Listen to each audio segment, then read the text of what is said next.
How's it going, son of White and Fire fans? Grunt from UCAT's Miniatures bringing you the next episode of our faction overview series, fresh for season 6. And today we're hanging out with House Bolton, which is, to be fair, probably somewhere you don't really want to be hanging out. But if you're going to do it, why not hang out with Dan? How's it going, Dan? Hello, yeah, very good. Thank you for having me on. Up the Boltons. Up the Boltons indeed, mate. Obviously, fresh back from the Invitational, man. Getting best Bolton player. Must be pleased with that. Yes, and I think I have to say I wasn't the only one. There were two of us, Toro Rosso, an Italian fellow. We actually played each other, and it was such a good game. It was a knife edge game, and ironically, it came down to one panic check at the end of the game for who won it. And I got the swing of the dice. It was a brilliant game to take Boltons to the Invitational World Champs. Was a dream come true. Yeah, awesome, man. Awesome. Yeah, I'm so glad you've done so well with them, man. You've been a staple in the Bolton lineup for such a long time that it'll be rude for you to turn up with anything else other than Boltons, really. Yeah, I mean, I was umming and ahhing, do I take something a bit more competitive? But I think I had to, and I think I've played them so long now that I think I'd probably do better with them, knowing how they work and all that. Awesome. So we're gonna pick your brains today, not like in a real Bolton style. We're gonna peel skin back and pick bits of brain out. We're just gonna talk a little bit about House Bolton and sort of where they are in season 6, and basically do a nice big deep dive into everything they can do. So first and foremost, I always ask my guests, what would you describe as being the faction identity for the Boltons, and what is their play style around that? I think they obviously are the panic faction. I think, like Lannisters, they're also quite a panic faction, but we're consistent panics. We put minuses out a lot, and we sort of have this big panic combo play. So we stack minuses. We can now stack a lot more damage. And I also think we're the token faction now. We put out an obscene amount of tokens, and although our units and cards aren't the best, the fact we can make everyone else re-roll their stuff consistently throughout a game, I think that really adds to our faction identity. And obviously pink. We're the pink faction. Awesome. I think with the Boltons as well, I mean, we're quite lucky because coming into this conversation post season 6 update, I think they really have pushed this identity a little bit more, so we get a better sort of view of what the Boltons do. And we're going to jump straight into it now. So what I'm talking about is this new rule here, the Dreadfort Prisoners. So this is brand new for season 6. It gave Boltons a way to sort of push tokens out a bit more. So this card states that this card starts the game with 3 order tokens. Every time an enemy rank is destroyed, place 1 order token on this card. This card can have up to 3 order tokens. At the start of any turn, you may spend 3 order tokens to target 1 enemy combat unit. If you do, they become panic. So this is something brand new for season 6, Dan. How have you been finding this, and how does this help support the Bolton playstyle? It's really, really good. I think when it first came out, there's a little bit of knee jerking and is it enough? It seems fairly simple, but I think it's really, really clever. It's just nice. It's a really nice thing. So you start the game with 3, so you've already got 1 guaranteed. You got a panic token. It is the start of any turn, so it could be yours or your opponent's. It isn't a trigger, so you can use it alongside a start of turn, which a lot of cards in the Bolton deck like. So for instance, cruel methods, you can use this to put a token out and then guarantee your cruel methods immediately to heal 4, so that can be quite a defensive nice thing. Horrific visage is quite common in the army. You can, if your opponent's about to take swords into Blackguards or Ramsay commander, you can start of turn panic token on them to sort of make the horrific and I think the fact it's every time an enemy rank is destroyed, you don't have to destroy it. It could be the stakes, that gets rank, you get a token on it. I think it's a really nice card. It really gets the ball moving, which I think helps with Boltons. Once you start taking off some to the lasts or some ranks and you start getting some damage in, and crown zaps are sort of more threatening then, it really helps. I think I'm still getting to grips with the timing on this. I think it's quite easy to sort of turn one, spend this, and try a crown zap or set it up. I think depending on what's in your hand, like I said, the cruel methods earlier, like you can try and be quite aggressive. If you know you've got cruel methods turn one for the heal, you can turn one, put out a weakened and vulnerable just from the cruel method, sort of end of the turn, get rid of the card. If you think you're going to play a bit more cagey, the one thing I found really clutch with it is if you draw a Flayed Man has no secrets. And you just need to cancel something, you're going to go into a resilient unit, or you're playing Greyjoys with what is dead and you need to turn that off. Just knowing that you can just start a turn, put a token, and cancel that effect is really good. And I think indirectly, obviously, like I just said, we're the panic faction. Panic's great for that.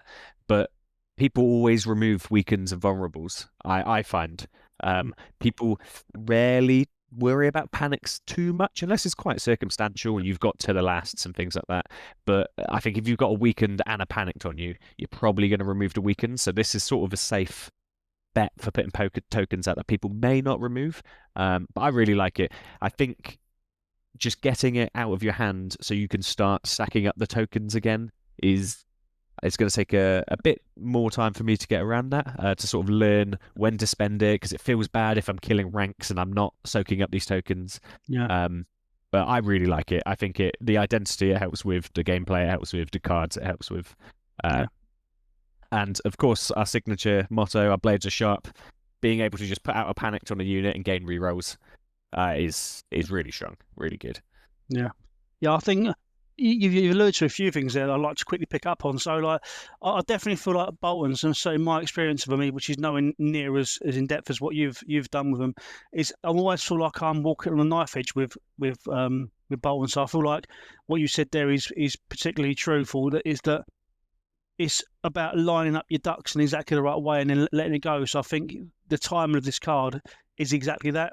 I think it's just making sure that you've set up properly to get the most of that panic token, which, isn't something I think people can pick up straight away. It's something that has to be sort of learned through playing the game. Yeah, absolutely. It's just experience of knowing when you're going to need that token then, and then to start racking them up again. Yeah, completely agree with that. It really helps us get a bit more. I think there's a lot of people joke about, all the Bolton cards have sort of 3 triggers. You need to align the stars to get a card to work, and this just this is just okay, cool, they're aligned, we can use our good cards now without all of the faff. Okay, cool. And the other thing is that people get confused a little bit by this card because it looks like it's a tactics card. So obviously, as you said there, it can be comboed with tactics cards and orders and stuff, because it's not actually a tactics card. This is literally just a card that sits to the side of the table and you put tokens on it, so there's no confusion around this being a tactics card or confliction of triggers, because you spend all the tokens. You can literally use this and play a card straight off the back of it, which is what you've just said then. So yeah, I think it's really cool. Sweet. Yeah, I think the triggers really cool. I think it makes it a much stronger. I had the first 2 games I played of season 6, I had both my opponents say no, that's a starter turn, and that's a starter turn. And I was like, no, please read it. Is use your eyes. Use your eyes, boy. Oh, cool. Okay, sweet. Oh yeah, so really nice new rule for the start season 6 of Boltons. Yeah, really nice. So let's get stuck into the unit. So first up on screen, we have the Cutthroats, an age-old unit. They're from the absolute asset of the game. Have been a really, really aggressive unit all the way through it. So let's talk about how they are in Boltons. So they're a 5-point unit. They have a 5-inch move with a 7/6/4 attack profile, hitting on a 3+, which we don't normally see. We don't normally see 5-point units hitting on 3s, which is nice. A 5+ armor save and a 7+ morale, so pretty middle of the road defensive profile. And they come with ruthless aggression, which is they come with vicious as standard on their melee attacks. And when attacking enemies that have not activated this round, may reroll attack dice and the defender becomes vulnerable. I've always been a massive fan of Cutthroats, Dan, but are you still running these guys? Absolutely. So I think what's interesting about this Bolton faction deep dive is a lot of people have got experience with these units as neutrals. Like you said, they've been around Cutthroats for forever. And people would have used Cutthroats Flayed Men. So I'm going to try and talk about them sort of from a Bolton perspective, because there's obviously across all the factions you've got all your attachments you can throw into them and make them amazing. But in terms of Boltons, I think for 5 points they're really good. I think a lot of people are looking at 8 activation Bolton lists with 2, maybe 3 units of these guys in. I like running 2 units of cutthroats with a double cab list, because they're 5 points, they're cheap. In season 5 you could whack resilience in them for free, so immediately they're now better defensively. I think aggressively they're really, really good, especially when you think we've got Gene Pool as well. So taking these guys on swords, you're always getting rerolls and a vulnerable, which is really, really good. Gene turns the order. If you World Afraid, does the same thing. But I think for 5 points, they're just a really, really good unit. You put Sundering in them. We've got 2 or 3 attachments now, and both of our harsh punishments cards. So I think these guys with Sundering, giving out a reroll vulnerable, is really good. I'm a big fan for 5 points. Yeah, I mean, I would argue probably one of the best 5-point units from an aggressive standpoint. Obviously, one of the best 5-point units in the game. And you say that combo of Sundering and Vulnerable token is incredible. We see so many factions able to do this now, but that just really does help punch through armor quite hard. And most times it comes at a premium price, but for Cutthroats, 5 points with an attachment, it's really, really not a big spend. And again, a 5-point unit hitting on freeze is incredible as well. 7 attacks on freeze is really, really good. Boldness and courage, and these guys is great. Putting them 6 when they've got 1 guy. I think they're very strong unit, and obviously vicious works with the army really well. Yeah. And the models, mate, are hench. The new Cutthroat for the Boltons are, the newest version of Cutthroats for Boltons are big models. They're big boys. The new ones, the one actually pictured on the picture you guys can see on your screen, that's my favorite one, just with this huge club, which is twice the size of himself. Excellent new models. The old ones are a bit odd, but the new ones are really, really cool models. Big fan. The joke's on him. He's not cutting anybody's throat with a bludgeon, is he? Yeah, good luck. Nice.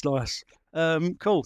So next up we have the Dreadfort Spearmen. Again, it's another 5-point unit, so House Bolton really lucky to have 2 5-point options here. This is, I would say, that if the Cutthroats is aggressive, these are going to be your defensive unit. So they're a 5-point unit that have a 5-inch move. They have Impaling Spear attack profile, which has the spear profile we see across most of the boards, really. 7/7/4, hitting on a 4+. They have a 4+ armor save and a 7+ morale. They come with the order set for charge, so when this unit is successfully charged from the front or flank, if this unit is not engaged with another enemy, it performs 1 melee attack action on the attacker before they perform their melee attack. And they come with the Impaling Spear ability, which is linked to the spear. After completing this attack, if this attack destroyed an enemy rank, all enemies in short range of the attacker become panicked. If they were already panicked, they instead become weakened. So when these were first shown as a Bolton unit, I loved on paper. They look great. I've seen a lot of people struggling. I've seen some people using to quite a lot of success. But I'm in the former camp. I'm still struggling to make these guys work, despite the fact I really, really, really want to make them work. So I'm hoping you're going to tell me how, Dan. I'm in a similar position. I'm still unsure on them. I think there's 2 ways they work quite well. I think one of the ways is in an 8 activation list. They fit one of the 5-point slots, and you put a grunt in there for resilience to make them just a hard to deal with block. The problem is there's a lot of Castle Rock Honor Guard. There's a lot of things in the game that turn off stuff now. So turning off set for charge and resilience is quite common, I find. And the second way they're half decent is with Ramsay Commander in them, which becomes a terrifying, horrific Visage Prey on Fear set for charge bunker. Yeah. You charge that, and you're going to get hit hard first. The problem is with that is in Season 6, and I'll probably say this quite a lot now, like Ramsay attachment is really gunning for us. It's one of the good things about Season 6 for Boltons. We get 2-point Ramsay for free outside of neutrals. Yeah. So using him as a commander is is really difficult to pick that. And his NCU I think is quite good as well. People are not so sure, but I think he's a really good NCU. So you've got 3 really good Ramsay options, and I just think the commander's the worst of the 3. So for me, if you're going to take a 5-point unit, the Cutthroats have 1 less save, and they just put out so much more damage, and you can give them resilience to sort of account for that. I think set for charge, like psychologically in a game, is quite useful. If you put that unit on an objective, people might stay away. If you deploy them in front of something quite soft, it is quite off-putting. But the fact they don't have Vicious as well, I think if these guys got given Vicious in Season 6, I'd like them a bit more. Because all you need to do is, set for charge, do a wound, proc a panic, and then all your cards come into play, all your tokens you've got come into play. Yeah. I'm not 100% on these guys for a 5-point unit, cost effective as the Cutthroats. I want them to be really good. I think if they had Vicious, that would be really nice, and I'd definitely run them. Because the models are incredible. They're one of my favorite hits. They look really, really, evil. They're all spiky and stuff. But on the board, I'm not set on them. I'm not set for charge on them. Well, could worse, mate. Could be impaled on them. Yeah, I mean, say the miniatures are great. They're basically like Chaos Warriors with spears, right? They're just really, or Dark Elves maybe. They're just quite a really nice aesthetic to them, really nice aggressive look to the miniatures. I've tried my best to make them work. I'll try to use Bolton Flayer as well to try and get the panic checks firing away, but as you say, the lack of Vicious on this unit, I really do wish that Vicious would just become a faction-wide rule across all the Boltons. Because I think if you're fighting against Boltons, I think naturally they're a very vicious faction, and I think also you are going to be. I'd be certainly worried about being caught alive by them. Do you know what I mean? They're the only unit without it, I think, in the roster, and it's just weird. Leave one out, and they're obviously Boltons. I just think they could use Vicious. I don't know if that'd be too much. I don't think it will, genuinely, but that's mine. They've run out of card space. That's what's happened. Look, Impaling Spears. The change when they changed Impaling Spear to weakened as well. That was a nice change again, because Ramsay Commander comes with Reek. You've got Reek's Panic at short range, which you can then combo with the Impaling Spear to give out weakens at short range. So everything points towards Ramsay Commander with these guys, and I just think there's better uses for Ramsay now. Yeah, definitely. But I mean, if people are looking to experiment maybe and try and find a cheap unit to sit on a point of the battlefield, they're okay for that. They're not the most resilient unit in the whole of Boltons, but they're okay to just hold an objective. And if you want to try and make them work, please do try and make them work, and leave a comment in the comment section below and let me and Dan know how you're doing it. Yes, absolutely. I think they can work, but I want them to be better. Cool. Okay, sweet. So next up we have the Dreadfort Archers. So this is now a 6-point unit. They have a 5-inch move. They have the Ruthless Volley long-range attack ability, which is a 7/7/4 depreciation, hitting on 3s. They have the Short Sword for a melee attack, which is a 5/4/3, hitting on 5+. They have a 5+ armor slave and a 7+ morale. That 5+ armor slave does not make any sense to me, because these guys are clearly wearing power armor. But what do I know? And the Ruthless Volley comes with ignores units and terrain when determining line of sight, and when attacking engaged enemies gains precision and may reroll any attack dice. Now, what I always really liked about these is the parallels between these and Stark Bowmen. The fact that they both have the longbow sort of rule that shoots over the top of friends and enemies and over top of terrain. So it's really cool, because obviously both northern families, but these definitely having their own template as archers as well.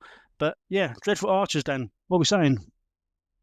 I absolutely love Dreadfort Archers. I think aesthetically they look amazing as models. This old English medieval look. I think perhaps it's because I I've played with them from release. I think thinking back to release, they had a 6-up save. So Varys being everywhere, immediately you're taking 3 wounds. 5-up lets you save one of those 3. They had, I believe, an 8-up morale, which is terrible, even without modifiers. Ruthless Folly also did an auto wound. So if you were shooting into anything with the Sundering card, you're taking an extra damage, a wound, and potentially failing a panic for 3 damage. So you could take 5 damage off of your own shot. And we didn't have access to neutrals, so there was no Glory Seeker to reduce that. Taking 5 wounds on an 8-point cav unit from just shooting into something you're engaged with, which you get your benefits from. I think they've changed so much, and they're really strong. They buffed the degradation on the ranks for shooting as well, 774 now. So in season 5, I ran them a lot with Damon, who is boldness and courage. So they become 877. You've got one guy still shooting 7 shots, which for me was pretty good. In season 6 now, that we have access to Steelshanks attachment, so he gives you Sentinel, which I think on a ranged unit can be really important. Golden Company crossbowmen are a very good example of that. They're everywhere. Loads of people use them. It just allows you to get those line of sight arcs and keep them safe. Or put them into range if someone's sort of measured out of your sword's range or something like that. And he also has Roose's Vassal, which is quite a niche rule because Roose only has 1 card that he is named on, which is Seeing Their Flaws. But this turns off abilities on your attack, and it counts for ranged. So you're able to turn off things like Iron Resolve from your shooting attack.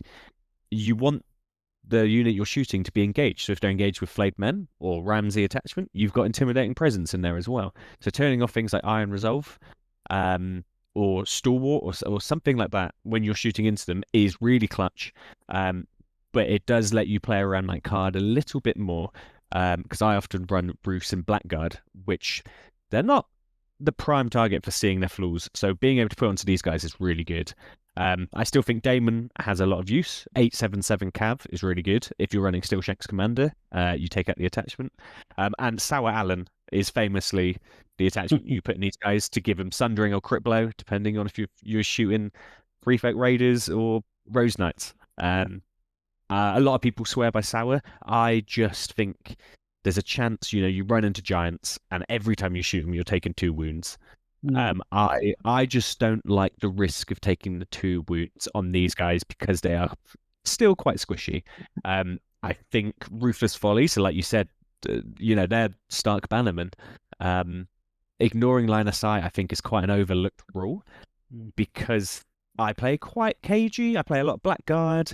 I block my line of sight, and just being able to ignore that, being able to play against other ranged units, and just being able to put down forests. And ignoring that is really good. And then the rerolls and precision is I think really strong. Precision in Boltons, and I've always said this, and I'll keep saying this. I think precision is the cherry on the icing on the cake for Boltons. You just need 1 wound to proc a panic, and you get your panic tokens rolling, you get your cards working, you get your Vicious's Intimidating Presence working. So being able to do that on ranged, I think one of the matchups for Boltons, which is quite difficult, are sort of things like giants or unsullied, things that are really, really difficult to take down without perhaps having the perfect Flayed Men combo cards in your hands to turn off Shield Wall and stuff like that. So being able to fish for precisions is really important. And they're 6 points. And I think 6 points is quite a sweet spot for a ranged unit like this. They tend to do most of my damage in all my games. And I'm a big fan of the unit. Yeah. It's a very fluffy rule as well, isn't it? I mean, this game is built on the IP of the books mostly, but this is definitely a nod to the TV show with the Battle of the Bastards, where the Ramsay orders his archers to shoot into combat. It really portrays that very well. That they just sort of ramp up when they're just showing ruthless aggression, while everything else just firing into combat. I completely agree. I think it's a really unique rule to the Boltons. It's so Bolton-y. Shooting yourself and you get better. I like fluff-wise, I liked doing the wound before because you're shooting your own guys and you're getting better for it, but you do take a bit. But I think it's really good now. It's very fluffy, very cool. I'm now really tempted to go and drop a fork in my foot in the kitchen and go, oh, that's a very Bolton-y thing. Although I don't think I'm going to get better. I'm just going to get a fork stuck in the foot, so I probably won't. Yeah, take 5 damage. Awesome. Cool. Oh, that's good then. That's good. We like the Dreadfort Archers. Do you tend to take one unit or you take multiple units in games? Does it depend on the matchup? I usually take 1 unit, just because of how list building works, really. I think in an 8 activation list now, you can squeeze 2 in, because I think you've got 2 6-point units you can play around with. Blackguard obviously fit that hole as well. But I think 1 unit usually for me is enough. Two, I'm sure 2 units could work. Back when we had neutral commanders, Dario commander with Brawn attachment, you shooting off bags could work, but that's all gone now. All gone now, mate. All gone. There's no more money left. Awesome. Okay, cool. Well, talking about Blackguards, just get stuck into them. So again, I'm going to start with the sculpts. The sculpts is absolutely incredible. Like when they redid these sculpts, I changed out all of my Blackguards in all of my armies with these new sculpts just because they look incredible. They look so aggressive, so intimidating, so horrifically visagey. It's great. So they're a 6-point unit. They have a 5-inch move now. Due to 7. Yeah, wee. Take that, Baratheons. They come with a spike flow attack ability, which is 6/5/4, hitting on a 4+. They have a 3+ armor save and a 6+ morale. They come with a spiked flow, which is vicious, and they come with horrific visage, which is each time an enemy performs a melee attack on this unit, before resolving that attack, target the attacker. They suffer 1 panic test with -1 to their roll for each remaining rank in this unit. I'm not going to hold back here. I think Blackguard are probably one of the better 6-point units in the game. I think they really do serve an objective holder great. I think they're a great commander bunker. But my experience for them is very limited to Boltons, mostly as a neutral unit. So I'll let you talk about these guys in the perspective of a Bolton commander. I completely agree with the sculpts. I was fortunate that a good friend of mine had a spare Bolton set lying around, and he didn't care what the sculpts were. So I've now got 2 units of the Bolton ones. They're just huge compared to the old ones. Brilliant models. I think they're probably my favourite unit in the game, rules-wise and aesthetics. I take them as often as I can. They are, like you said, a really good bunker unit. A 3-up save. 5 move now is incredible. After using them now in Season 6, being able to get to that middle objective over 2 turns quite easily is so good. Compared to the 4 move before. Really, really good. I think having access to Ramsay attachment, so we've now got 2 intimidating presence from Roose Commander and Ramsay, because I think that's one of the things about the Boltons is we proc a lot of panics and we put -4 on everything. But we're still only doing 1 damage because your opponent's just rolled 1. I don't think, unlike the Lannisters, who have got, a load of cards to increase damage and intimidating presence in a 1-point attachment, we don't have that. So the fact we've now got access to a 2nd intimidating presence attachment, putting it into these guys is really good. My main list at the moment I'm running is double Blackguard with Roose Commander and Ramsay in them. Nice. And I just think it's really cool. Just both of them marching up in Blackguard. Horrific Visage at -4 off the bat. If there's a corpse pile, which there probably will be, that's -5 before they've even attacked with +1 damage. Really cool. I know people love these guys as neutrals, like you're saying. Everyone running Mother of Dragons puts them in Blackguards. Lannister, loads of people. I saw a Baratheon player the other day run Blackguard. Like, how dare you? I just think they're a really good unit. Being able to proc a Horrific Visage when I'm attacked and then attack with a Vicious is, that's double panics. Like I said earlier, with the Dreadfort Prisoners, being able to put out a panic token before they hit your -5 Horrific Visage, it's really, really strong. I still think they lack they're still a 5-move infantry unit. They're defensive until you're charged in the rear by Dothraki. they still have that sort of, hard sort of chug along unit, but I think they're really, really good for 6 points. Yeah. Big fan, huge fan. And I run Jackin quite a lot because of that precision, going back to what I said a minute ago. So being able to just have, they hit on 4s with 6 attacks, which is pretty rubbish. But if you roll 1 or 2 6s and you've got intimidating presence in there, that's now a panic check at -3, +1 damage. They can be fairly outputty. And then going back to being a good 6-point unit, the 8 activation list, I've seen a lot of double Blackguard 8 activation lists, because you've got 5 combat units, and 2 of those are Blackguards, which are really hard to kill at the best of time, let alone when there's still 3 other combat units coming at you, and there's still 3 NCUs controlling the board. I think they're a really good unit, very good at controlling the game and objectives. You mentioned the 8 activation thing there again. Across these conversations, it keeps coming back to the people now running 8 activations rather than 7 to try and get the most they can out of the extra attachment points. So it's definitely, I love the way that Season 6 has changed the game. So it's really exciting times. I completely agree. I think in terms of, people are using stuff they never used before. I'm saying random commanders that didn't even change, just getting used now because different units are coming out. But I think one thing which we might touch on later as well is because the Boltons have those 3 attachments, Ben Bones and one of the Bastard Boys. Yeah, it is quite difficult list building as a Bolton, because we already had that free stuff before. So now it's quite difficult to get the ball rolling with the full attachments. So the 8 activation is sort of a way to push that. Yeah, definitely. Okay, cool. Yeah, a great unit, Blackguards. They've been great from the start, and they'll continue to be great. So it was, if you're looking to get into Boltons, definitely be looking at your Blackguards. Next up, another unit that's been here from the start, but again, an incredibly powerful unit if used correctly. 7 points, so getting a bit more pricey now. We have the Bastard's Girl. So these are a movement 6 unit. They have the long-range tracker bow, which is a 4/4/4 attack profile, hitting on a 3+. Their blade and fang combat attack ability, which is a 6/6/4, hitting on 3s. Then they have a 6+ armor save and 5+ morale. They come with the order charging volley. So after this unit completes a ranged attack, this unit performs 1 charge action on the defender. And the tracker's bow comes with, after completing this attack, the defender becomes vulnerable. And the melee attack ability comes with Vicious, with Blade and Fang. Yeah, I mean, a really great unit.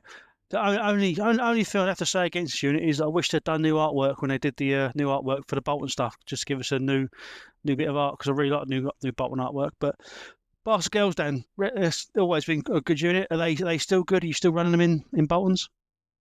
What an iconic unit. I love the Bastard Girls. I'm at the moment trying to make a list with them in because I just really, really like them. And they've won me so many games by themselves, being that 10 attack, absolutely aggressive bomb, I think 7 points is a lot for a 6-up save unit, but you get to shoot, you get a free token with that. You then get to charge. You've got Vicious. I think with Roose Commander or Boltons generally, we have so many tokens that you can shoot, maybe get free hits. You can then spend a vulnerable on all those hits because you're immediately re-vulnerabling them. The charging volley is so good. The shift then shoot at long range with a 6 move is really good. The Ben Bones attachment is, like I was saying sort of last time, taking a free attachment does feel bad in Season 6, but I think Ben Bones and these guys is so good. So he gives the unit reroll charges, so you could sort of afford to try the long-range charge, because you've got the shift, you've got a 6-inch move, you've got a reroll on your charge, and Ben Bones then also puts out a panic token.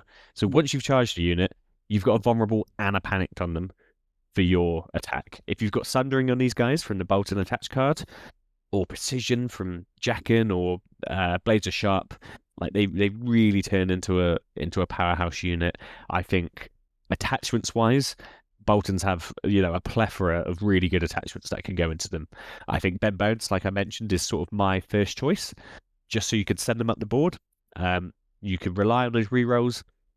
I think one thing people who don't use them that often or play against them realize is you can shoot off swords and then charge, and you're still unactivated. So being able to set up sort of last play with a 12-inch march with these guys to get into shooting range to then be first player and shoot and charge is really good. Having Jane pull to be able to swap turn orders and relocate these guys with a shoot charge, really good. But attachments wise, Steelshanks Commander, giving them Sundering, Sour Alyn, giving them Sundering or Crit Blow on ranged and melee attacks. So now their 10 attacks have Sundering or Crit Blow. That's crazy. Damon Dance for me now got 12 attacks at full health. I've seen people run Steelshanks in them for the Sentinel to get into that sort of side flank, that shoot and charge danger zone. And I think one thing they also unlock, which isn't perhaps the most competitive and is quite difficult to use, is Tybalt, the NCU. So if I've been playing around with a lot of double Bastard Girls lists, and I think Tybalt in them is really interesting. So Tybalt is one of those NCUs that when you activate an NCU, you declare a zone. If your opponent doesn't take it, Tybalt then scoots onto that zone. So being able to threaten with Bastard Girls and make your opponent take the swords, perhaps, when he doesn't have anything in shooting range or in combat, and you can try and get a charge off that. And if you fail to charge, that's fine, because it's then your activation again. You can then charge. Or threaten the horses so they can go down the side. I think Tybalt really gels with this unit. I think they're a really good unit. They're very rewarding, being able to, two-tap a unit quite reliably, but they also, crumble. They'll get hit by peasants and die. They're a 5-up morale, which is quite uncommon in Boltons. I think Boltons, ironically, struggle with morale themselves. That having a 5-up unit is really good. You can have Vicious on these guys, and you're still passing panic most times. Yeah, I think I'm always very guilty when it comes to Bastard Girls of forgetting how good they are. Because when I run Bolton, sometimes I run a couple of units of them because I'm just trying to get more Bolton units actually in there, and the damage output is absolutely phenomenal, as you say, especially with harsh punishments giving them Sundering. They're rarely failing morale tests to take the extra damage from it. So it's I really enjoy Bastard Girls. I think they're a great unit. And I think they add something to Bolton that nothing else really gives us. We have Flayed Men and neutral cav, but just being able to be that sort of direct, very aggressive play, especially into things like dragons and giants, being able to put 10 dice into those with 2 tokens is really reliable, and that really helps us with things we quite often struggle with into, softer cavalry units. Riders of Highgarden are very common now in Brotherhood and Baratheons. Being able to square up to those and sort of do a lot of damage on the charges is really good. I think they do struggle into perhaps heavily armored units, into grind units, because what they want to do is they just want to go in, sort of take down a weak unit and use their movement and their sort of charge to get into things. Once they've got Sundering, that role sort of changes. They can then take things on like that. But having 6 attacks with just Vicious, I don't think you want them in a slog fight. Yeah. I just can't wait to get the Ben Bones Commander. Oh my god. Ben Bones. All attachments are free in Bastard Girls. That'd be amazing. Yeah. Nice. We can dream, right? Boy, can dream. Awesome. Well, this game great, man. With loads of positivity here, mate. It's really enjoying it. So let's get intimidated by the big boys then. So Flayed Men, really, Flayed Men really struggle to find a balance in the game because obviously because they're a neutral as well, they tend to get tweaked right up, buffed up, and really good. And then when sort of see everyone realise that everyone's taken them, they knock them down again, which is really detrimental to Boltons, but I know that you've been using them and actually getting lots of mileage out of them now. And actually, season 6 has seen a slight tweak to them to get more attack dice and lower ranks. So, and again, the models are I think the Flayed Men are perhaps one of my most timeless sculpts from the game, because I feel like they're one of the first sculpts out. And they're actually some of the nicest to paint and just look so just angry and aggressive. And yeah, well, they look like Chaos Knights, don't they, really? So let's not lie about it. Let's not beat around the bush. So they're an 8-point unit. They have a 5-inch move. They come with the War Flower, which is a 6/5 hits on 3s. They have a 3+ armor save and a 6+ morale. They have the cavalry rule. Each model in this unit has 3 wounds.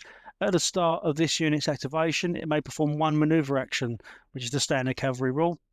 And they have the War Flower comes with vicious as standard, and when they're charging, they gain critical blow and intimidating presence. So enemies engaged with this unit suffer -1 to morale test rolls and a +1 wound from failing panic tests. And for the newer players out there, these 2 abilities do stack. So when they do push through a panic test, it's a -3 because of vicious intimidating presence with +1 wound. I'm not going to get too much into it because of all the people that I know that run Flayed Men. You're the person that should be giving out the advice, mate. I completely agree with the sculpt comment. You know, they've been around forever and they still hold up so well. They look so cool. Yeah. My only quarrel with the sculpts is the flag is really obnoxious. I've snapped mine off so many times. One that I've replaced with like a big spear, but I think they look great. And your comment on balancing them as their neutrals, I think is golden. I think is really important because they used to be, and whenever I run double Flayed Men, people who've played the game for a while, you know, Flayed Men, because they used to be mental. Before I'd even played, you know, they used to be crazy good. I hear stories of how they were, and I think that lingers a bit. But I think in actuality, they're good. I really like them. I run them quite often, like you said. Pretty much most events now I run a double Flayed Men list, usually supported by double Cutthroats. I love Glory Seekers in them because it counteracts that harsh punishment's extra damage. If I'm running Dreadfort Archers, it counteracts the panic I'm giving myself, and I then give out a stubborn tenacity wound. It makes them a 5-up morale. The problem is they're an 8-point cav unit. They have a 3-up save, which is amazing. 6-up morale base. When Sworn Knights for Brotherhood have a 5-up base, it's let's be fair, man. We can't compare anything to Brotherhood because no, I know, but they fill the same sort of void, right? So it's hard not to. But getting the 5 attacks on a lower rank, when they did that, I thought that was an odd change, and it wasn't obvious. But in a lot of my games now, it's actually really helps because you've got -3 on that check. An extra dice goes a long way.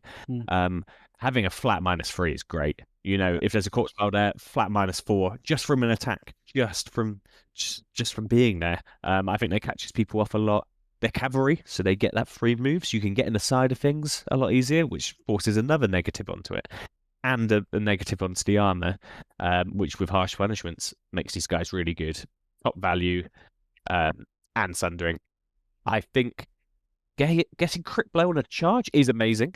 I don't see why they don't always have it. Personally. I agree. In Boltons, I think it wouldn't make them crazy good at all. I think as a neutral standpoint, when you're rocking Khal Drogo in them, it may be crit blow always. It could be too much.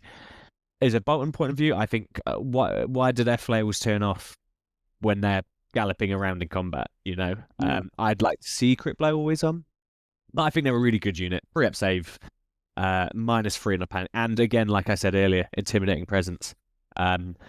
Being able to use Varys for a clutch crowns or Roose NCU to, do a +1 damage with a panic token because you either got Roose NCU commander tokens or the Dreadfort Prisoners. Intimidating presence is gold dust. I really like the unit.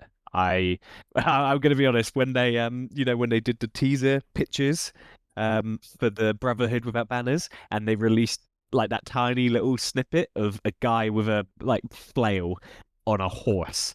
I was like, right, we've got our brigands, we've got our 6-point cavalry unit. They've done it. I can't believe it. And then obviously it was it was the Sworn Knights. I think everyone got very excited that they were Flayed Men resculpts, and I was like, but No. yeah, I'm a big fan of Flayed Men. With a Glory Seeker, I know it takes them to 9 points, but I really also need to try out Fortune Seekers.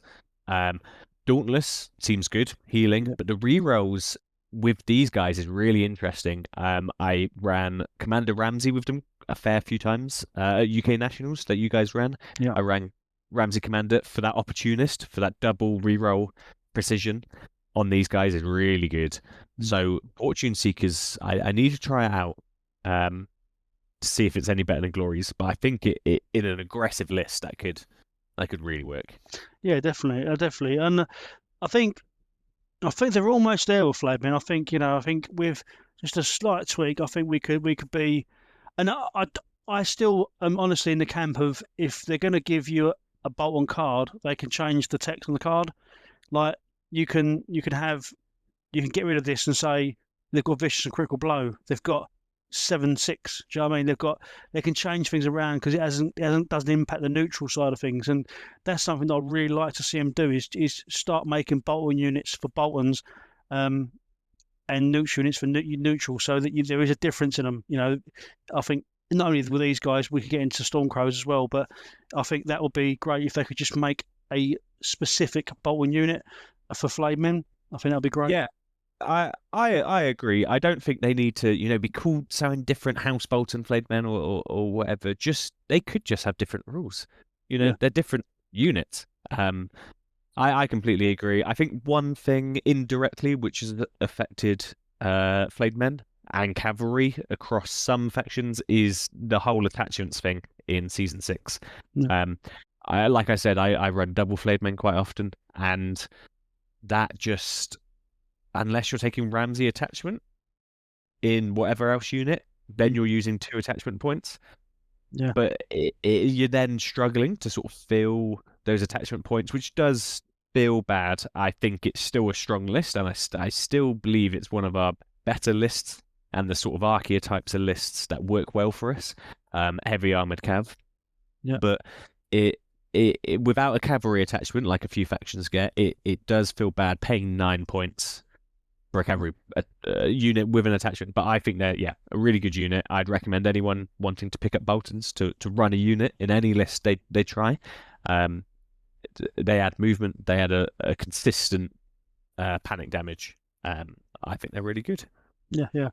Obviously, you mentioned before as well that shooting your Dreadfort Archers into combat with them as well. You're getting them until their presence goes. So it's they're definitely an iconic unit for House Bolton, definitely. Yes, and they look amazing. Yeah, definitely. Okay, cool. Well, that is it for the units. Now we're going to move on to the attachment side of stuff. So first up on the screen, I'm going to chuck up the 2 basic non-named attachments. So we've got the Dreadfort Captain with Prey on Fear for 1 point. So each time an enemy engaged with this unit fails a panic test, this unit restores 2 wounds. And the Bolton Flayer, again 1 point. With the order, Spread Fear. When an enemy engaged with this unit fails a panic test, target one other enemy in long range of this unit. It suffers 1 panic test with -1 to their roll for each main rank in this unit. On failure, it suffers +1 wound. Now, my personal opinion, Dan, is that I think we have so many great attachments in House Bolton that we'll struggle to get these ones in. But I love the House Bolton Flayer. I think Spread Fear is such an underrated rule. I don't see too much of Dreadfort Captain, despite again being incredible sculpts, all 3 different versions of him. But is there a place for non-named attachments in House Bolton? Absolutely. The Dreadfort Captain sculpt is great. I agree with you. Chaos Lord, doesn't he? Yeah, it was lovely. There's a theme here. Do you play Chaos by any chance? I'm just very aware of them. Yeah, I think, like you said, there's a lot of very good attachments. We've got a 1 point resilience attachment, Tower Alyn and stuff. So these guys occupying the same space is interesting. I think Spread Fear is really, really good. The problem is on its own, I don't know if it's good enough. Roose Commander has it, but he also has Intimidating, so you're more likely to get it off. I think spread fear also occupies a lot of our sort of card triggers. A lot of our stuff comes off of panics, and if your spread fear doesn't then go off as well, you might forfeit some healing.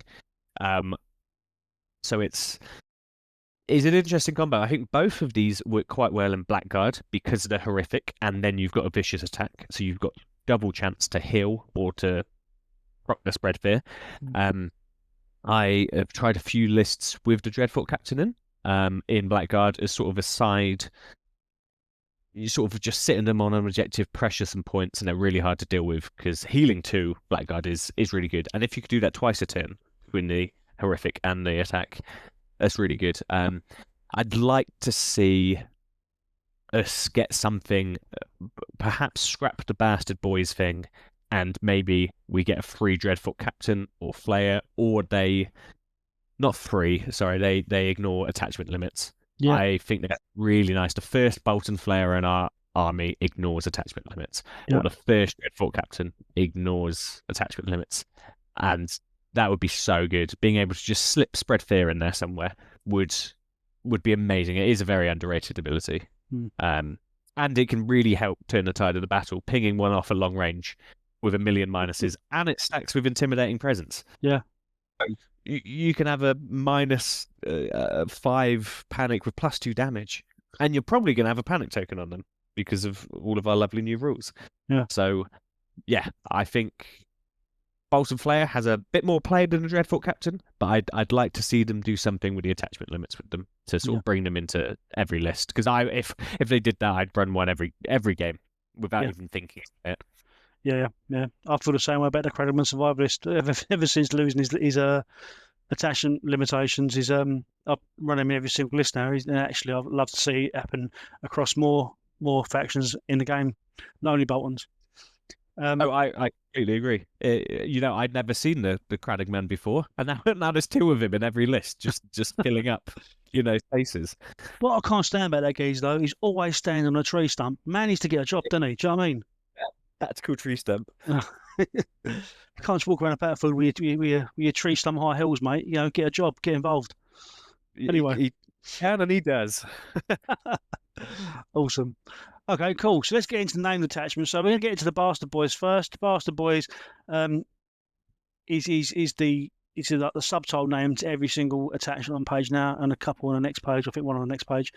But this basically is linked to the text on the bottom of the card. So I'll read that first. So that states the first Bastard's Boy attachment included in your army is free. That is on top of the 4 additional points that you get for attachments in season 6. So theoretically, if you had the space to put it, you've essentially got 5 points of attachments in your army, 6 when we get onto another attachment later on. But we have Grunt on screen with all the resilience. So 1 point resilience. When an enemy is performing an attack on this unit, after attack dice are rolled, this unit only suffers 1 wound for every 2 unblocked hits. We have Damon Dance for me, Bastard's Boy, boldness and courage, which affects both ranged and melee. Each time each unit attacks, if it has 4 ranks, it gains +1 attack die. Otherwise, it is treated as having +1 rank for attack dice. Then we have Skinner with weak and resolve. Each time an enemy engaged with this unit fails a panic test, that enemy becomes weakened. So again, all 1 point attachments, all very flavourful attachments. But do you want to go through some of these with me, Dan, and sort of talk about what units you might look to put them in? Absolutely. I think the first thing to sort of talk about is what we touched on earlier, is because they're free and we now have 4 spare attachment points, it's quite difficult to sort of get the ball rolling and squeeze all of our attachments in because of this cool rule. I think they tried it out with us, and Brotherhood got a free attachment, and we're going to take the Bastard Boys because they're really good. Their rules are good and they work with our units really well. It's just, I think they can reshuffle that Bastard Boys rule in season 6, but individually in units, I mean, Grunt resilience for 1 point or 0 points is amazing. Put him in Blackguard, put him in Spearmen, put him in Cutthroats. Resilience works in everything well. I like him in Cutthroats because it makes them quite scary. You might do 3, maybe 2 damage to a Cutthroat unit on a charge, The panic might take some more off, but it just lets Cutthroats get those few attacks in and not get double tapped. I think if you're making a defensive unit more resilient, that's great as well. It just sort of it solidifies their sort of position in the game. If you've got resilient Blackguard, you know they're going to go sit on an objective in the middle. But I think Grunt's great. Putting him in Golden Company Swordsman, putting him in Golden Company Crossbowmen, so they can't, get shot off the board. I think is really good. 1 point attachment. Damon Dance for me. Boldness and Courage. Really like him in Dreadfort Archers. Him in Cutthroats is also really good. Putting Cutthroats to an 8/7/6. I think it makes him 8/7/6, I believe. So that's really, really aggressive. Putting Damon into ranged units. Generally like Golden Company Bowmen, Stormcrow Archers if you want them. Everyone likes Boldness and Courage for a point, especially in sort of 8-act list where you're taking 2 or 3 units of Cutthroats. He's a really nice one. And the Skinner is interesting. I think he only really works in Blackguard because they fail their horrific before they attack you, become weakened, and you then have a weakened to use on their attack after failing the panic. The problem with that is it requires them failing the panic, being able to have a weakened spent on them. So, things like Blood Riders, you can. That's not having a weakened already. We put out a lot of tokens. Between Cruel Methods, a few of our other cards, we have quite a few good access to weakened. So I think he needs something else. I think the rule's really cool and it's really thematic, and I think only 2-point Vargo also has this rule. That might be completely wrong. There's a lot of attachments I don't see in the game, but I think it's quite a niche rule. It's quite cool. But yeah, I think he needs something else. I don't know what. I like the panicked weakened mechanic. I just think, yeah, cool, they can fail the horrific visage, get a weaken, their attack's worse, or I could just put resilience in there and that halves their damage every single time, regardless. Yeah. I think the Skinner out of these 3 is the worst. I've used it once or twice, but I don't think I would. I think for me, Skinner, the most annoying thing about Skinner is how sharp the miniature's knife is. It's so sharp. I might as well stab myself on that. But I like to secretly believe that's him trying to flay me. But he's a creepy little model as well, isn't he? He's all curled up with his little knife. It's a shame. He just needs something else. I don't know what. Yeah, like maybe something like he can change that token afterwards. Change your token at short range to whatever you want. So you could we can not use it maybe, and then nice. Change it to vulnerable. I'm going to attack you now. So just something bit token play would be cool. I'm not sure. Yeah, or even something like threaten. Do you know what I mean? Just change the threaten might be quite nice. Yeah, just a weakened. Yeah. Good camp. Yeah. Cool. Okay. Well, still, there's nice variation in attachments there, though. So, and you covered it really well. Next up, we have Sour Alyn, who we see a lot in Bolton lists. He comes with brutal sadism. So before rolling an attack dice, choose one, and this applies to both ranged and melee. You can choose. You're basically making your unit a toolbox unit that can change around what you want a unit to do. So you can either have critical blow, or you can have sundering, or you can have the defender becomes panicked, and after completing this attack, if it did not destroy an enemy rank, the attacker suffers 2 wounds. So obviously the downside being if you don't strip a rank, you're losing 2 wounds, and something like the combo of Bastard Gills where you're making 2 attacks if you don't destroy a rank twice, which you likely will do, but on the other side that you might not, is a dice game after all. You could be losing 4 wounds there by making an attack. Ben Bones, Kennelmaster, Sickham. So this unit may always re-roll charge distance dice.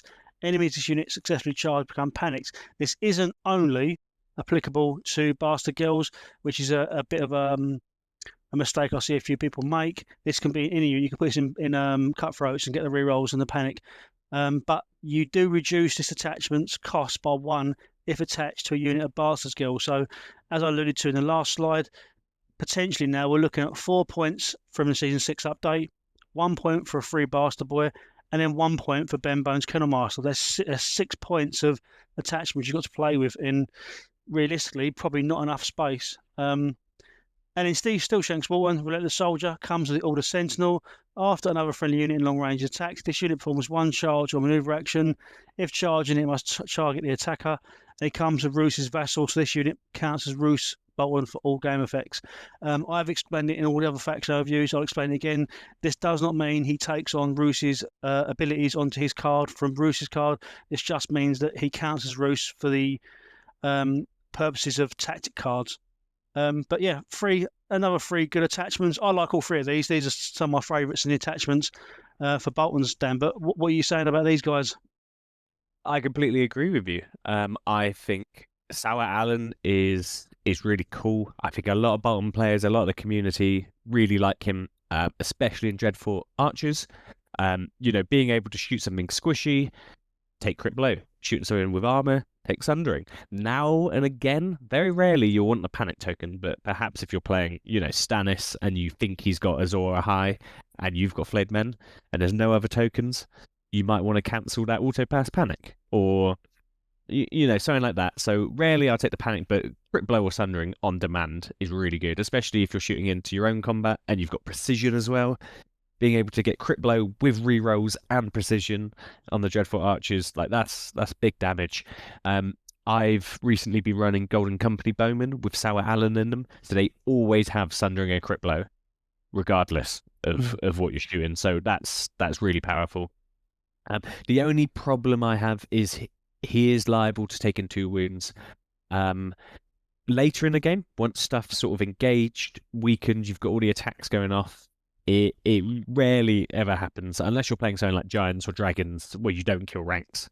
If you play Cavalry again, it's much harder. A rank 6 wounds. And I just feel I play quite a defensive game. I think Boltons generally do because of sort of how our cards and token play and units work. So having to sort of castle up, shoot off the swords, and maybe take a couple of wounds doesn't sit that well with me, which is why I prefer the Boldness and Courage. And I'll shove Sour Alyn into a Cutthroat unit, putting him into Cutthroats. I don't really care about Cutthroats. They're there to, do a load of damage, throw them away, hit things really hard for a 5-point unit. And now you've given him crit blow and sundering. I think him, again, in this sort of 8 activation Cutthroat spam list, is really good.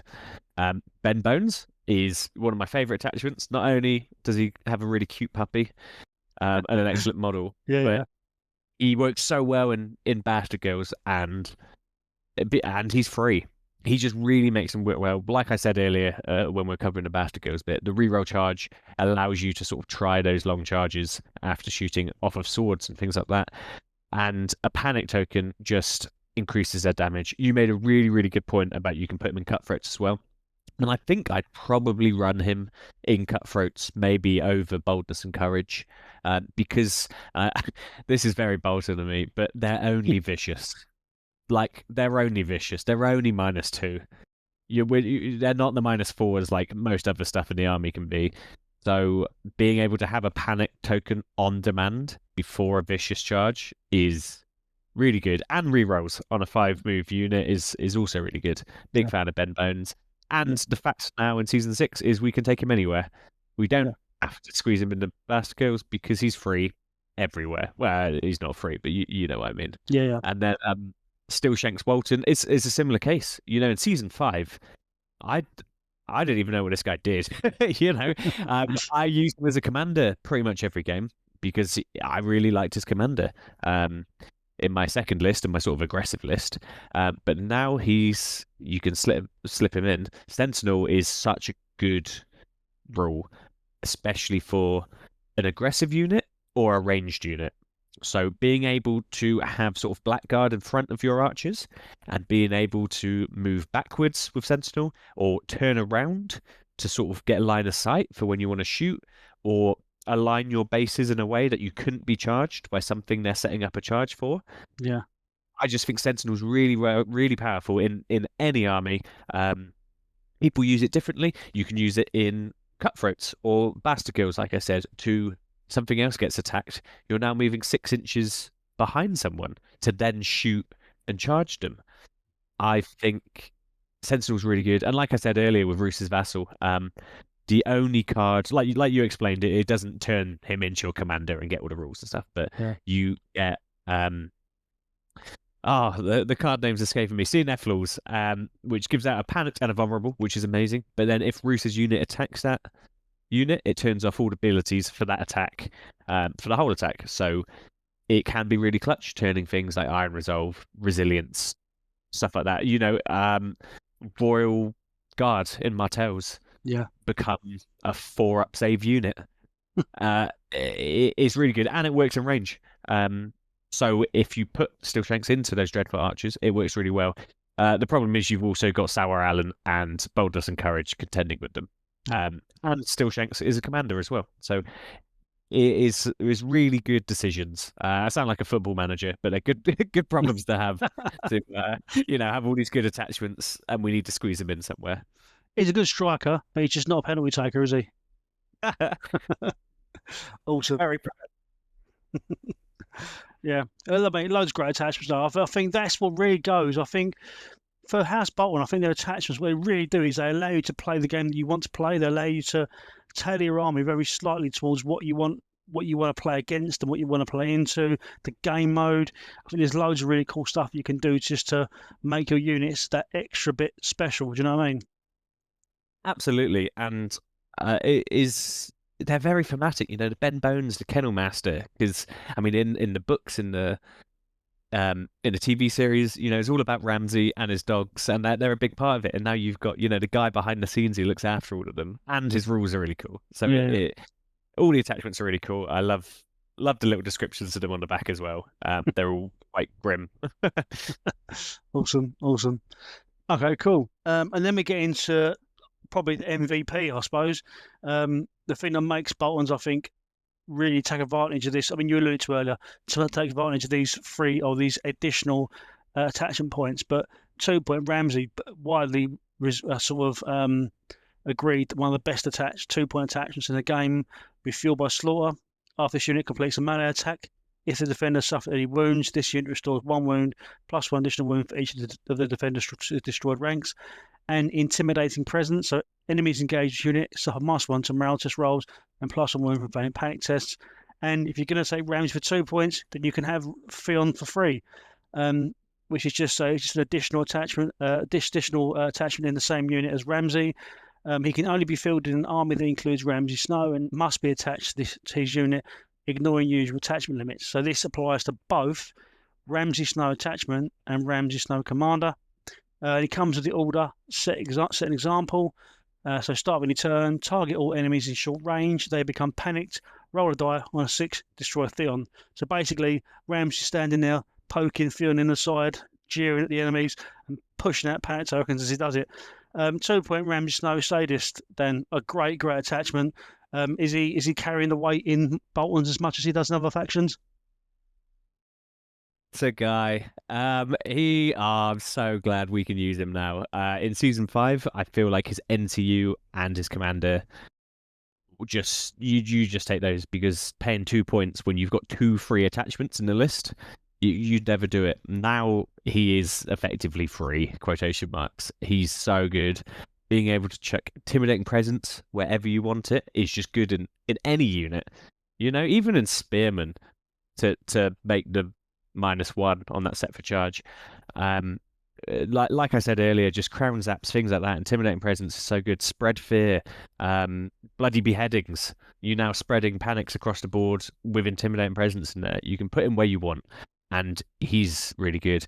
Fueled by slaughter is such a good rule. I think it's one of the better rules in the game.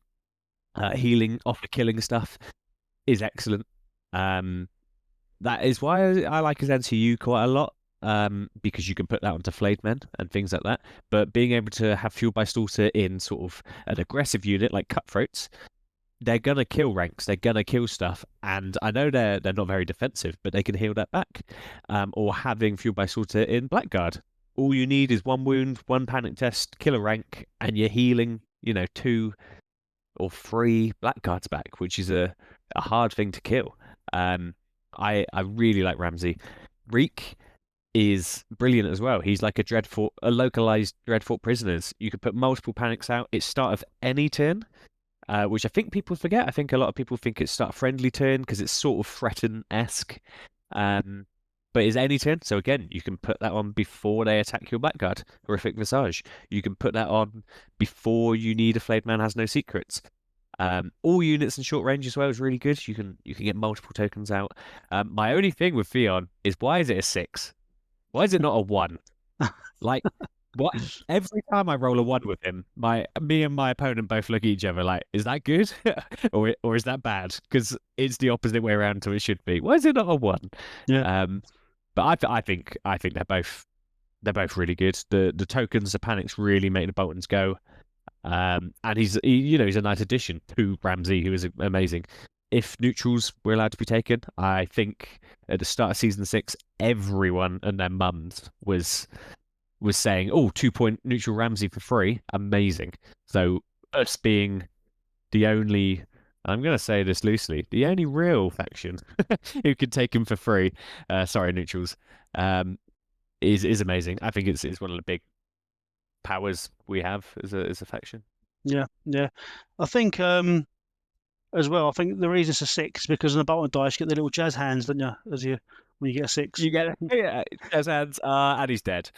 Hey, dead. Awesome, yeah. Okay, great attachment. And also the Ramsay sculpt that's in the Bolton starter set is a really nice sculpt. Obviously I already had the neutral version of him, so he was in. I painted him up to be in my Stark, so this one I painted up to my Targaryen. So it's really nice to have that alternative sculpt. It's really intimidating sculpt as well. So it's really big person. Really, really cool sculpt, and he has I believe there's a Kickstarter one as well. Yeah. Which is him grimacing with a little knife, like he's just poked Theon in the side. Great unit, iconic character. I'm glad he's got the rules. Would have been nice to have seen a new Theon sculpt, though, right? Yes, I mean there's only so many things you can do with a very skinny, beaten up guy. I think his sculpt at the moment is good. It's kind of horrible, but I wouldn't have. Why didn't he get any special treatment? Yeah. Well, I would like to. That man Jamie, isn't he? On his in the Kickstarter sculpt, he was had like walking along, and in the new one he was kneeling down, and kneeling down. Yeah, might have been quite cool. Yeah, no, I agree. More models for the Boltons, the better. More models. That's what we want. It's not about rules. We don't want balance. We want new toys. Yeah, new toys. Take my money. Awesome. Okay, man. Well, let's take the attachments. I think we can both agree that, us both can agree, and everyone listening can agree that there's loads of, despite being quite a new, small faction, loads of options there to get you started in your games of Song of Ice and Fire, House Bolton when it comes to attachments. Absolutely. And I think you can't go wrong with a lot of them. I think they can all slot in if you're just picking up Boltons. I think you can try stuff in different things and they will do different jobs and they work well. Yeah. Awesome. Okay, well, that takes into our commanders then. So we're going to go over these commanders, Dan. We're going to, I hope that you've enjoyed yourself today, and we're going to get you back to do a tactics deck deep dive for the faction as well. So we're not going to concentrate too much on the tactics cards themselves. I'm going to read the commander attachment. I'm going to ask you a little bit about their play style and what their abilities lend to the game, and did they change the play style slightly of the Boltons and how it affects them. And then and again, you can feel free to reference the cards, but we're not going to get right into the cards. We're just going to get into attachment for now, and then we're going to do a new show where we're going to talk all about the tactic cards, which would be nice. Look, brilliant. With a cup of tea. Look forward to that. So first and foremost, we're the head of the house, and one of my favourite characters, Roose Bolton, he's for some reason looks like Charles Dance in this picture. Who we know is definitely Tywin Lannister, but Lord of the Dreadfort. So he comes the order spread fear, which we've already covered, but because it's a new section, I'll read it again.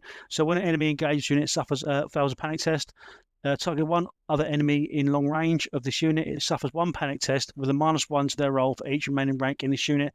On failure, it suffers +1 wound, and he comes with intimidating presence, as you mentioned earlier. It helps to proc the spread fear.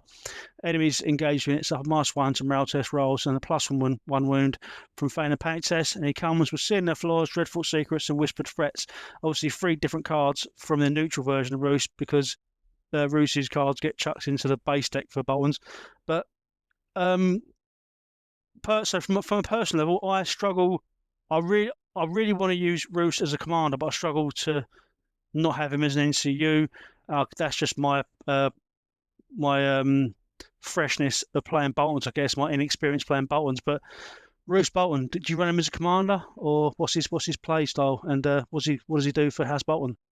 I think Roose is probably my most used commander. Awesome. I use him in pretty much every tournament, and then my other list will be one of the other two as sort of an off put. I think he lends himself to a very defensive, safe list. Sort of the sort of list you can take if you're not sure on what your opponent's going to take, you're not sure on the mission. Just I use him quite a lot in a safe list. I think having intimidating presence and spread fear makes spread fear really good. I typically run him in Blackguard because putting intimidating presence in there for horrific visage and the vicious attack is great, and being able to spread fear off of that horrific visage with the intimidating is really powerful. I've used him in Bastard Girls before because again they only have vicious, just vicious. -3 is better than -2, and being able to, they've got 10 attacks and then a panic at the end of that melee attack. If you can add another damage onto that, that's really, really good. Spread fear is okay in the Bastard Guilds, but I think the intimidating presence is why I quite like him in there. But also having him in Cutthroats, having intimidating presence and spread fear in Cutthroats makes them even more aggressive. They've already got 7 attacks on freeze. Now they can get more. I think Roose is a commander overall. He's the token guy. All 3 of his cards, without going into too many details, give out a hell of a lot of tokens. Vulnerables and panics mainly, which you can then change with the other Bolton cards in the deck to get weakens or healing. But he's really good. He helps in the NCU side of things because of one of his cards. But just general token play, board sort of presence, letting your slightly worse units perhaps punch above their weight because everything's got 2 or 3 tokens on them, procking all your cards. I'm a really big fan of Roose Bolton. A lot of tokens. Both his abilities really fit into the play style, and he fits really well in Blackguard, but he works quite well in other units as well. Yes, that's interesting. So with neutral Roose, he tends to be quite a control commander with his cards. Obviously, with this new suite of cards, do you feel that takes him in a different direction for Boltons rather than neutrals? So I think because in neutrals he has Flayed Men has no secrets in his deck, which I think when you take that as a commander choice, when you could with neutrals in season 5, being able to add Flayed Man into your deck is really good.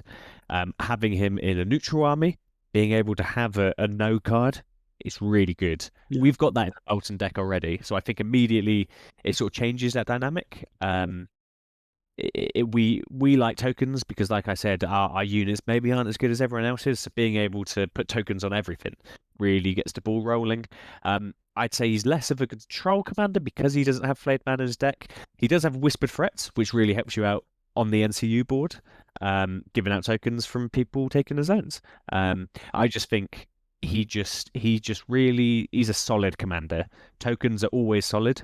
You can't go wrong with tokens, and intimidating presence, spread fear in Boltons is solid. You're gonna want panics, and he just makes them better and more often.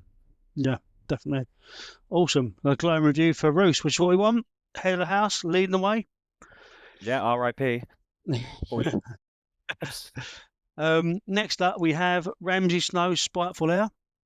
So it comes with Horrific Visage, which is what the Blackguard have. But again, different section. I'll quickly reread it. So each time an enemy performs a melee attack on this unit, before resolving that attack, target the attacker. They suffer 1 panic test with -1 to their roll for each remaining rank in this unit.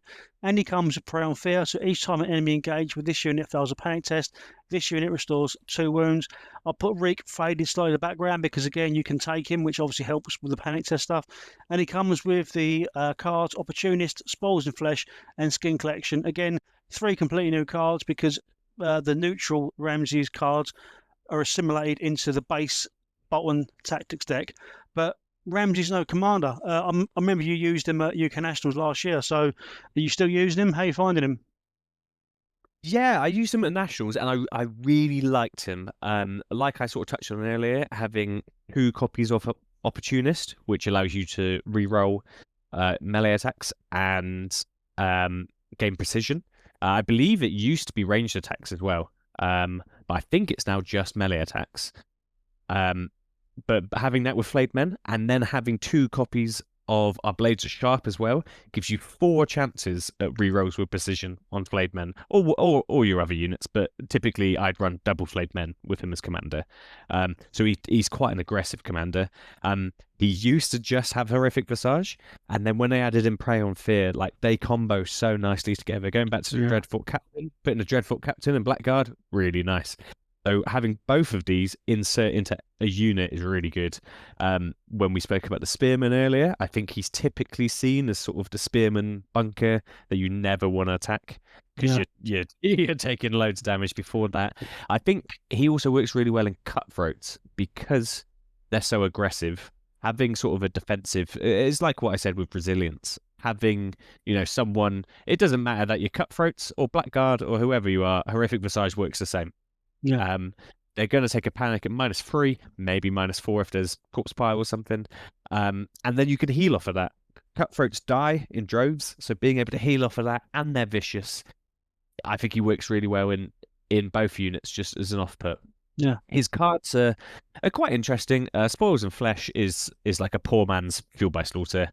It's in card format, and it is when you kill a rank, not when you do a wound. So it's okay. And then Skin Collection is actually a really cool card, and it increases your panic ability. So again, running him with Cutthroats, which are just vicious, and you put Skin Collection on them, you've now got maybe more minuses, -4 attacks, and Skin Collection stacks with Horrific Visage off of Ramsay himself or Blackguard. So you've now got Horrific Visages in the -5s, maybe -6s. Yeah. So I think he's quite an all-round commander, but the key thing is in Season 6, now that we have the attachment, I can't see myself really running him too much. And combined with the fact that I've been running Steelshanks as my second commander from after UK Nationals, I think him as a commander is maybe third choice. He's still very good, and I still think he could definitely get use, and people using the Spearman bunker is really good. I just, compared to the other 2, I think he's a little less safe than Roose, and he's not quite as aggressive as Steelshanks. He's in that sort of middle void. You do get Theon, like you said again, which is amazing. More tokens. But I think he's quite good, and I think people can get some good use out of him. Awesome. Yeah, I mean, when Skin Collection gets going, it's horrendous. Having the -4 panic test is absolutely brutal, especially when you get that, and the Flayed Men are involved as well. It's actually incredible. Great card. Because it's engaged with as well. So all you need you stick it on a Cutthroats unit, and then everything engaged with them gets it. So like you said, if you charge Flayed Men in the side of what they're engaged with, that's another -2. It's a really cool card. I really like that card. Yeah, it's good. It's really good. Cool. So you alluded to him, the last commander, Steelshanks Walton, Captain the Guard. So he comes with Sundering on melee attack. So he just gives the unit he's in Sundering. He comes with Iron Resolve. This unit gains +1 to panic test rolls and suffers -1 wounds from failing panic tests. And he comes with Shared Fear, which is the only character to my knowledge that has this rule. So each time this unit fails a panic test, all enemies in short range of this unit become panicked, which is very counter-synergistic to the Iron Resolve, but I'll let you talk about that in a minute. And he comes with Price of Fear, Rush of Aggression, and Taunt. Steelshanks Walton, what are we saying? I'm a really big fan. He is the worst commander in the game. And has been, I think, since they came out. I think people maybe aren't giving him as much as a chance as the other 2. But I run him pretty religiously as my second list, as my sort of more aggressive list now. Him as an attachment, I mean, first of all, I really like his model. He's got a big, cool spear glaive thing. Very cool. Yeah. But having added Sundering patch before last, I believe, Sundering is an attachment that you can just put in anywhere into Cutthroats. Amazing. Really makes them more aggressive, a lot more damaging. Iron Resolve Typically, like I said, Boltons are not great in morale, so being able to put Iron Resolve into a unit is amazing. And then Shared Fear panics tokens when you fail morale in an army which has low morale. Is really good. Yeah. Like you were saying, the synergy between those two, at first glance, you're sort of like, oh, that's not great. But I think the best place for a panic to be, and I think quite a few people agree that if you've got Iron Resolve, you want to be failing panics on a 1 damage and take no damage. Yeah. And then having Shared Fear, so you take no damage and you still give out all the tokens. Brilliant. I look at it quite positively, that you've got something to make your panics better, and if they do fail, you've got something for when they fail. Pass or fail, it's better. Free abilities on them, really good. His cards are interesting. I mean, the golden egg is Rush of Aggression. Yeah. Auto charge on a 6 and crit blow. You do gain a vulnerable, which is okay, because I feel like I'm using this a lot with cavalry and bastard girls and things that hit hard enough that the vulnerable might not matter too much later. I mean, bastard girls have a 6-up save, right? So yeah, you're probably not making many saves. I think, yeah, that combined with a 14-inch threat range on bastard girls is really cool, or 15-inch range of Flayed Men. Really good card. Price of Fear, interestingly, is... I used to think it was an absolute trash card. I used to think it was really, really bad. And the more and more I play with Steelshanks, the more and more I realise it's really quite a strong card. It is a free maneuver, effectively, when someone fails to panic. And I think Boltons lack in something like this. We don't have diversion tactics or anything like that in the deck. There's no movement outside of, well, both Steelshanks' attachment with Sentinel and this card. So I think he adds that, especially now Blackguard, a 5+ move, and you can put Ramsay in them. You can prop this card before your own turn, which is really good. And then he's got Taunt, which is more tokens. We have a lot of stuff that wants to taunt Blackguard. No one really wants to attack Blackguard. I just think he's quite an aggressive commander, and a lot of people don't particularly know what he does, which I think adds a lot to the game. When you play against something a lot, you know how to play against it, but not having that experience does help. It's a small thing, but I think it's a point worth making. Yeah, definitely, 100%. I think as well, when we get into the tactics stuff, I think the Price of Fear really comes in its own, because it's getting around the back of an army and sort of sort of getting them from both sides and flanking them, and is really important in the game. That's why there's bonuses for rear charges and flank charges. I think Price of Fear allows you to defend quite well against that. Having that little, the enemy fails a panic test, you can spin the unit and potentially face a threat that's coming around the back, or that is a threatening to come around the back, especially now that outflank is a lot more frequent in the game. We see a lot more in the game now, especially with ignoring attachment limits added to outflank and a lot of attachments. So yeah, Price of Fear I think is a great card. It's reliant on obviously people failing panic, but as if you're not making people fail panic tests as Boltons, what are you doing? Hey, you're doing something wrong. I could see why I thought it was a bad card, and why a lot of other people do, because, like you said, you do need someone to fail a panic check. Yeah. And you do need it to ideally not be in your turn, which is horrific. The only way you could do that is from Horrific Visage or a Varus. Yeah. Crowns. Because otherwise you're sort of setting yourself up to then be charged. So it's interesting, but I think, Steelshanks, he's the only thing in the army, attachment and commander, which gives you that sort of tricksy, maneuvery stuff, and I think positioning and maneuvering in the game is the most important thing. Absolutely, mate, absolutely. Okay, cool. That's great review for the commands here. Sadly, only 3. We're going to get back into something. We'll touch back on that after we finish the faction overview. So we're on to NCUs now. So we're starting with Warder Frey, Fat Warder, 4-point NCU, Frey Ambition. So each time Warder claims the crowns, one enemy combat unit becomes weakened. Each time order claims the letters, you may replace that zone's effect with search your tactics deck or discard pile for one of your commander's tactics cards and add it to your hand. Shuffle your tactics deck. Each time order claims the bags, instead of removing a condition token, you may restore +1 wound. Then we have Jane Paul for 5 points. Arya Stark, Bride of Bolton, who looks a lot like Courtney Cox with a hood on.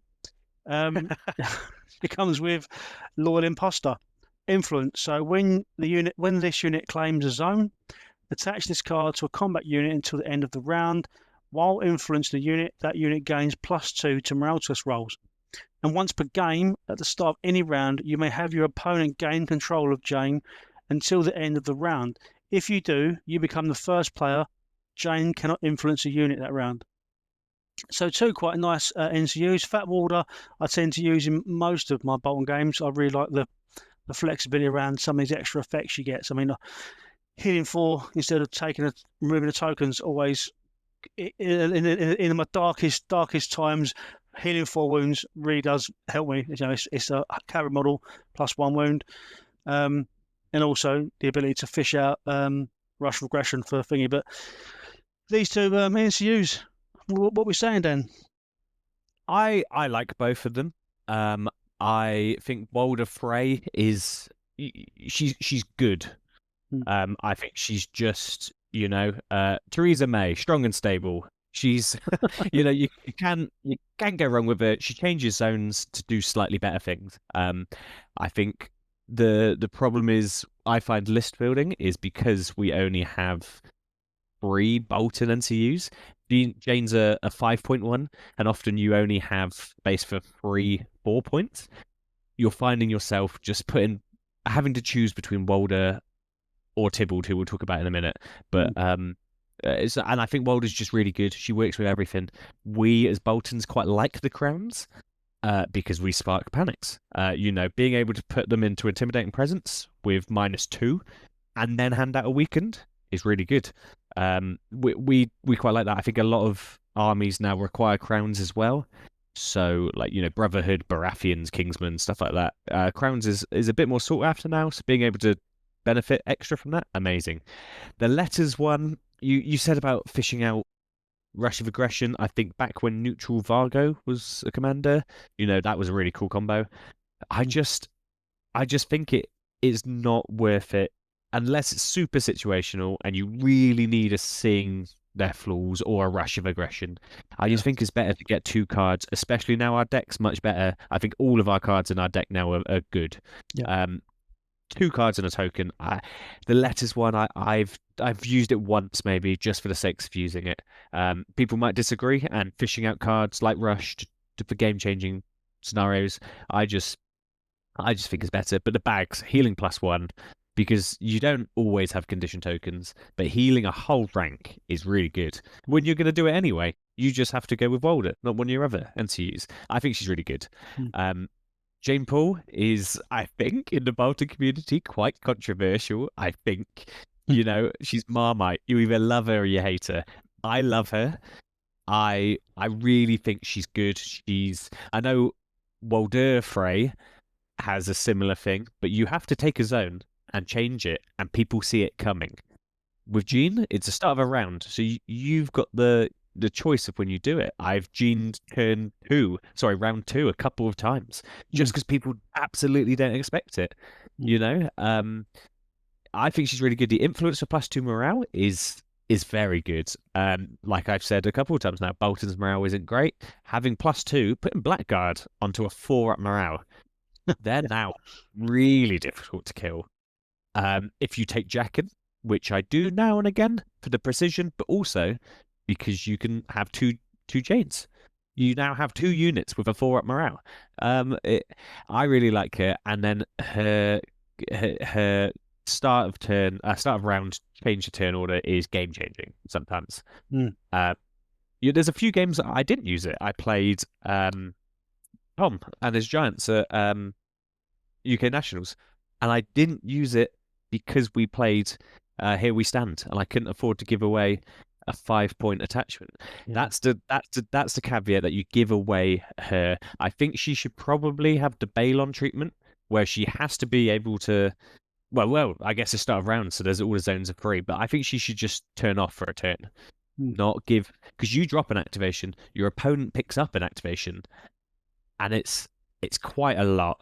I know we turn a turn order, but in reality, that's just a swords. Yeah, which is huge. But I can see why people don't like it. Quite a few times I've played people who've never experienced that, and they forget about her to the last minute, and they sort of end up having to be like, oh god, I didn't plan for the extra skip and things like that. Again, go back to the sort of Steelshanks scenario. People aren't super used to her, so they don't plan for it. But I think she's really good. If I can afford 5 points, I usually have her.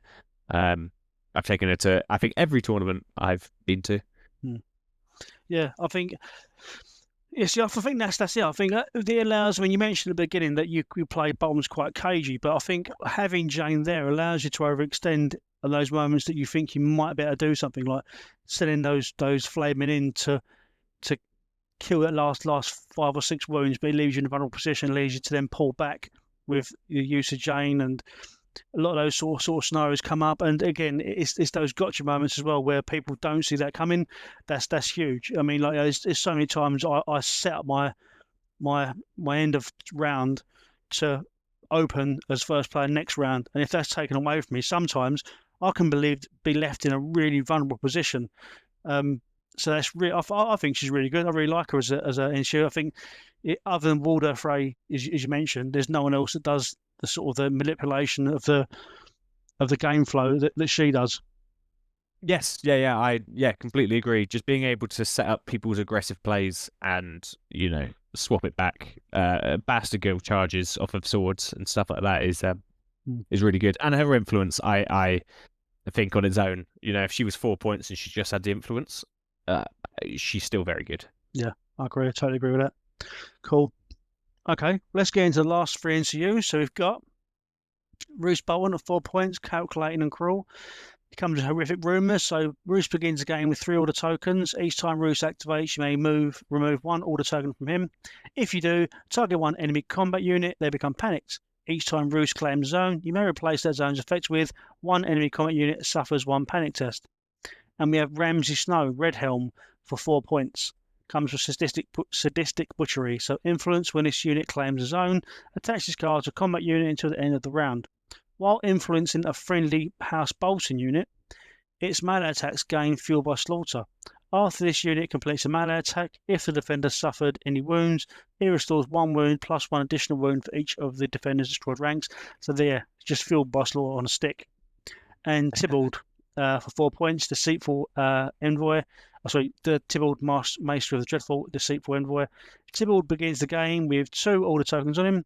Each time enemy NCU activates, if Tybalt is not on the tactics board, you may remove 1 order token from Tybalt. If you do, target 1 zone. If the NCU claims that zone, after resolving that zone's effect, 1 enemy combat unit becomes vulnerable. If the NCU does not claim the zone this turn, at the end of the turn, Tybalt claims that zone. That was a lot of reading. 3 really good. 2. You know, I'm gonna refrain from having an opinion, but I like quite a bit on this page. What's your opinion on these 3 NCUs, Dan? I like and have used all of them. I think you said a brilliant point earlier when we're talking about Roose Bolton Commander that I didn't sort of jump onto, but I can talk about it now, that you like the NCU, and I completely agree. I think in season 5 he was essential. He giving out panics where you want them, when you want them, really is essential to making the army grind. Sort of the same points that I touched on with Dreadfort Prisoners. Being able to have the panics off of swords before you've got blades of sharp, things like that. Changing a zone to a panic test when you've got intimidating presence all over the board. Really, really good. People might just have zones open, stalling, because nothing's really useful. And you can just, okay, cool, panic test. Great. Yeah. Now I can heal off that because you failed in my card and there's panic tokens all over the place. I think he's really good. I think now with Dreadfort Prisoners, he's lost a little bit of his pizzazz. I think we can afford to not always take him. I think if I wasn't running Roose Commander, I'd probably always take him as an NCU. I just think he's really good. I do think he should be sort of what we said about the Flayed Men and stuff. You know, the fact he's exactly the same as the neutral NCU. I think they could have put, you know, maybe a -1 onto his, so he turns any zone into a crowns. You know, Yeah. I just something different would have been nice. But I think even without that, I think he's really good. He makes the faction work, and everything he does works around the faction. Ramsay Snow, Red Helm. I've spoken about him on different points throughout it. I really like Fueled by Slaughter on a stick. Able to put it onto Flayed Men, just so good. And this actually had a ghost change. They didn't announce it in the log. They didn't announce it anywhere. I just think someone in a Discord, or I was printing off some cards and I noticed it.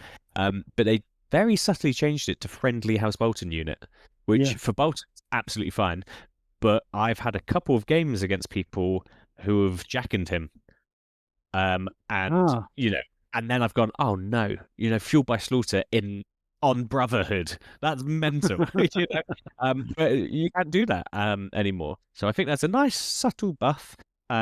It depends if you run neutral units as Boltons. You know, you can't whack it on your Golden Company swordsman now. So just something to take into account. But again, the conversation of we've got 2-point Ramsay. Is he better as an attachment or as an NCU? I think it's on your army build. I need to play around with double cav a bit more to see if he's still worth it. But I think Fueled by Slaughter on a stick is really good. Really, really good. And then Tybalt. So Tybalt is super interesting. I touched on him earlier that he works well with Bastard Girls. I think when you play him, you can either go down the easy route, and he's basically 2 vulnerable tokens. You know your opponent's going to take swords round 3. You know, there's a free vulnerable token. You can take zones that people absolutely don't want. You know, they're in combat, they want swords, take the crowns. But what do you really gain from that? Not much. You get free crowns and you lose an activation. I think that's the problem with him, is that you lose an activation if you take that zone that they haven't taken. So unless it's really essential, something like horses, you know, they're always going to take swords. You pick horses. That's now quite a dangerous space for them, because they've now got Flayed Men effectively with a double cav move, then a charge. Yeah. It just needs to be worth that loss of activation. One cool trick you can do with Tybalt is you can skip with him, and then you can do his ability. So you don't lose the activation, then you claim a zone, and from going second, you've now got an extra NCU on the board. So now your opponent is forced to skip. Yeah. It takes a lot of setup, and it takes a lot of using him to sort of get that right, because often you want zones, especially in a midfield sort of game. Yeah. He's very hard to use. He's very situational. I've played games where he's literally won me at turn 2 by my opponent having a ranged unit, taking the swords, I've taken horses and killed his ranged unit. And I've had games where, and especially because Peter is so prevalent now, Peter's everywhere, Peter Baelish, so you go, horses, and they'll go, cool, I'll take the horses and use my token to take the swords, and then Tybalt can't do his thing because horses isn't free. Yeah, there's a lot of NCUs now that do stuff like that. You know, not Crescent.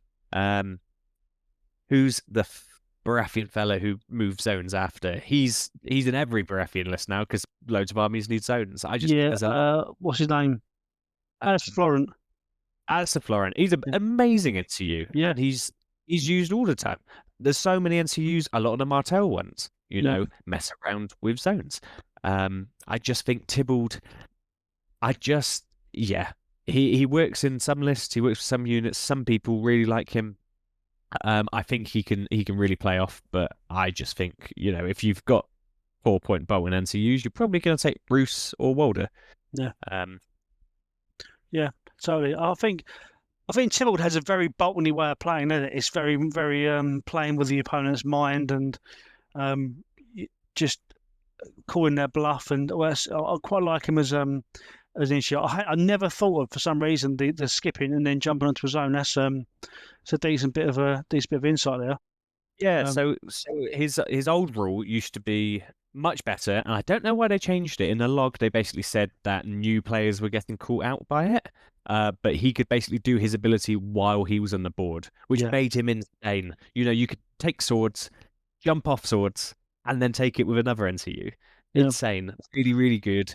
Obviously, it's in Bolton, so it's not crazy good, but it was good. And then they changed it so only if he's off the board. So he's not on the board if you skip. So it does work. Yeah. I don't understand why they changed it. I really liked it as well. I think what he did before was so unique as an NCU piece that I really enjoyed using him. It was very much it gave a new problem to my opponent. Do you know what I mean? I play like yourself. We probably play the same people over and over again in a local meta, and having that was something so new that people weren't expecting to happen, that they didn't know how to react to it. And it was really a nice little mind game piece, and it felt really Bolton-y to me that that's what they were doing. Here I am. No, I'm not. I'm here. No, I'm here. If you do that, well, there'll be consequences. And I really liked it because you didn't lose an activation. You messed around with your opponent, and you all your opponent had to do was take the zone that you named, and it rendered him sort of useless. You got a vulnerable token, fine, but then he doesn't move. But you forced your opponent to take that and sort of lose momentum on what they're doing. Yeah. So I really liked it, and I wish they didn't change him. I don't think he was overpowered. I'd like to see that back, Simon, if you're listening. But I think he's tricky now. Yeah.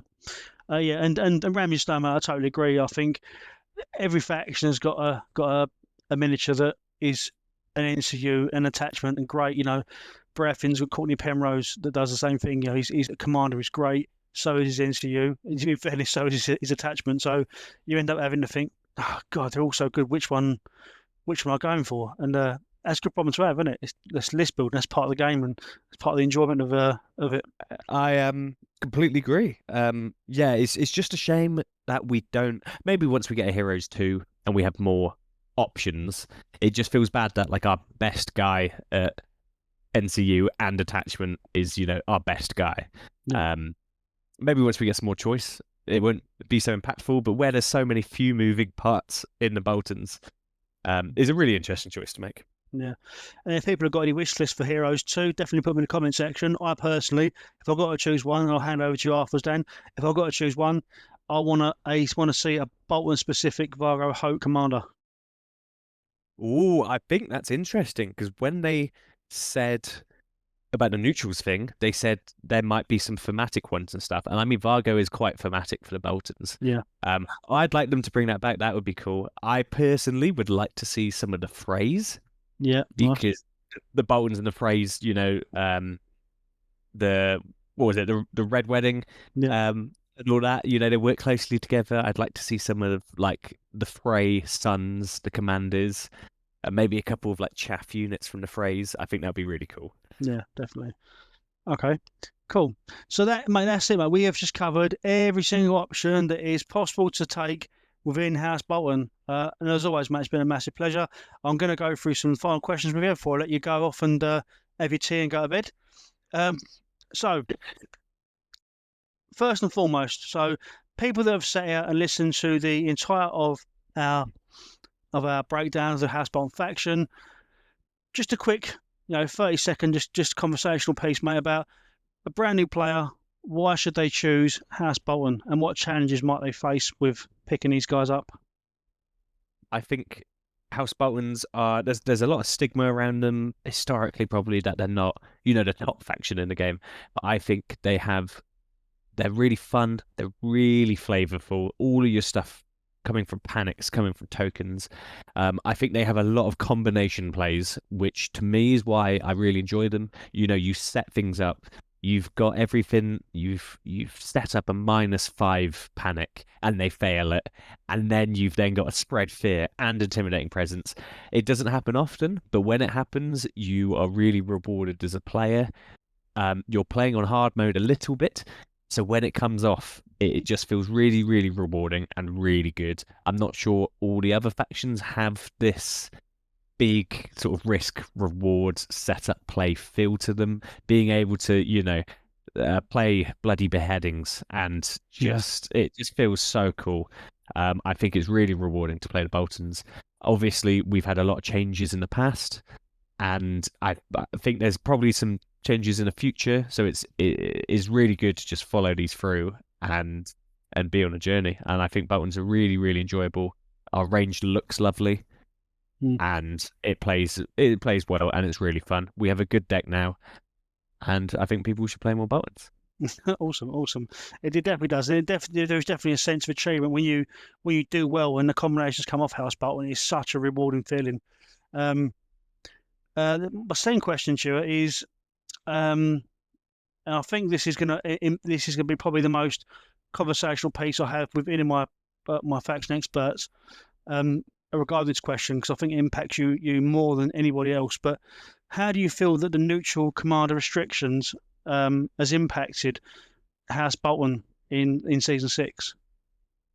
I think personally, and I've said this before, personally, it didn't affect me too much because I'm a bit of a purist and I quite like running just the Bolton commanders. Having, the pink cards and the Bolton theme I really liked, and I think generally people play better with what they enjoy, and I enjoy that. I enjoy running, pure Boltings, maybe in neutral NTU here or there. That's fine.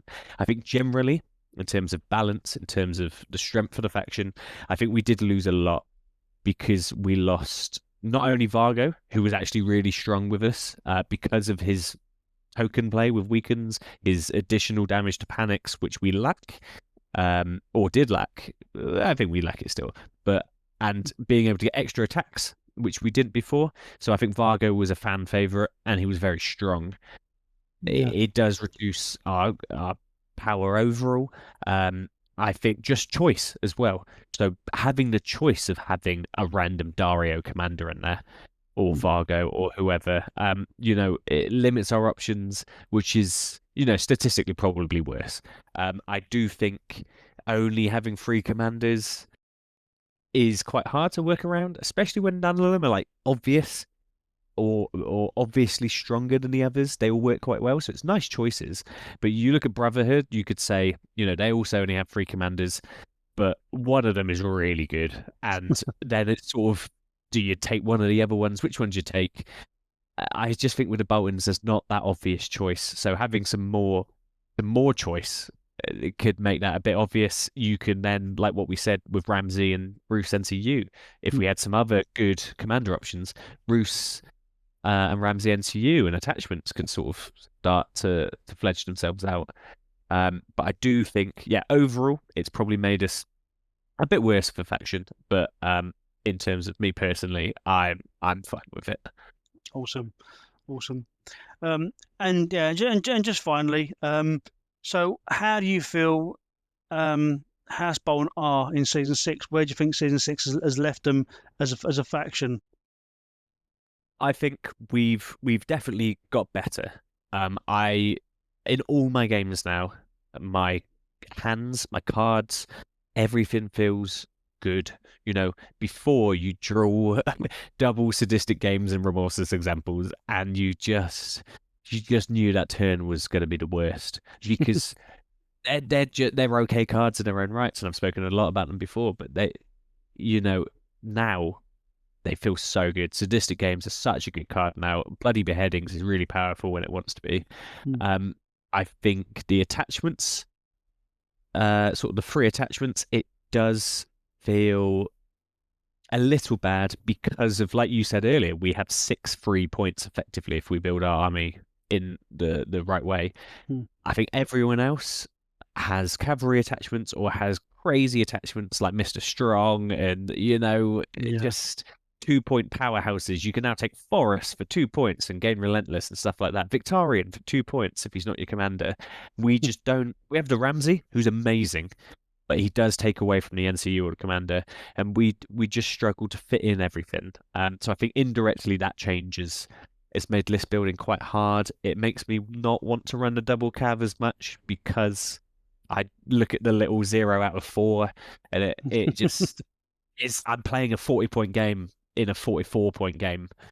Arguably the list might be better. I think indirectly that's not helped. But I think the rules, the 5-inch move on the Blackguard, so good. The extra attack on the Flayed Men's okay. All the other little indirect changes, have been really, really good. I've really enjoyed them, and Dreadfort Prisoners, like we spoke about at the start, is really game changing as a long term Bolton player. It's exactly what we needed, and I'm a huge fan of that. I think we've got better in season 6. I just think after they announced that we're getting special treatment, and then we sort of got a few cards and a few changes. It wasn't the huge thing. Everyone thought we were going to get, which I'm happy with. I didn't want a complete revamp. Just a few bits here and there, the card changes. I think people can just pick up games with Boltons and just win now. I think 2 patches ago, you really couldn't. Yeah. I think that's. I think you're exactly right. I think it's definitely. I feel it's a step in the right direction. And I think you've proven. You worked your way up to almost 1900 ELO rating playing purely Bolton. So you've proven that player skill can really bring these guys up to the next level. Yes, there might be slightly harder factions to pilot for newer players, but I think they can be good. And I think there's still a little room for some more love, I would say. I think it won't take too much to just to take them off that bottom ranking. Do you know what I mean? I completely agree. I think they're not that forgiving. I think a lot of other factions have sort of a lot of reactive stuff, cards, abilities, commanders, whatever it is, and healing and stuff like that. That just makes them a little more forgiving to play. I think the Boltons perhaps are not. A lot of our cards are active. We don't have too much in response to react to the game situation. So if you set yourself up quite poorly, it is quite hard to dig yourself out that hole. We don't really have that toolkit, especially without the variety of units that some other factions have. I just think, we're quite unforgiving. I think is a nice way as a faction. But I definitely think we're playable. I think hopefully people start, putting some games and stats more now, and we can go up in the rankings. I definitely don't think we're as bad as we were before, and I'm having a lot of fun with the Boltons. Awesome, fantastic. Okay, man. Right, well, I think that's us drawn to close now. We've covered everything that I feel that we need to cover. So a massive, massive thanks, man, for your time. We've been speaking for 2 hours. It's every time you're on the channel, it's always great. I know that a lot of people look forward to having you on this channel and to listen to you talk about Boltons because you're such a great advocate for the game and specifically Boltons because you've run them to such a high level and people enjoy seeing factions like Boltons do well in a competitive setting because it inspires them to want to get into it a bit more and try and work out how to make. I know Carl especially has been trying to run Boltons a bit more and try and get them to work. So I know he's excited about listening to this. So cheers, man. Thanks for your time. Really appreciate you coming on and talking to us about Boltons for the last couple of hours. Brilliant. No, thank you very much. I hope people take away stuff from this. Feel free to message me on Discord or whatever if you're a budding Bolton player and you want to know anything I didn't touch on, or you don't want to hear any more of my voice. But thank you so much, Grant and you cats. Cheers. No, you're welcome. You're welcome. And if people listen to this and they like what we do, please do like the video and share it among friends. And if you like us enough to want to support a little bit more, please do subscribe to the channel, hit the bell notification so you get that little notification every single time we release a video. We are releasing these faction overview videos every Friday. For the next, we've released at this point, I think 2, potentially 3. So we've got plenty more to go. We're going to be releasing one every single Friday before then moving on to all the tactics deck deep dives with the same guests again. I'm really looking forward to it. I love spending time with these people, talking about the factions these guys know way better than I ever will. So that's great stuff. So thanks so much again, Dan, for your time. Thanks for everyone for listening to us. I think we need to sign off with our blades are sharp, right? Up the Boltons. Thank you so much. Take care, man. I'll speak to you soon. Bye.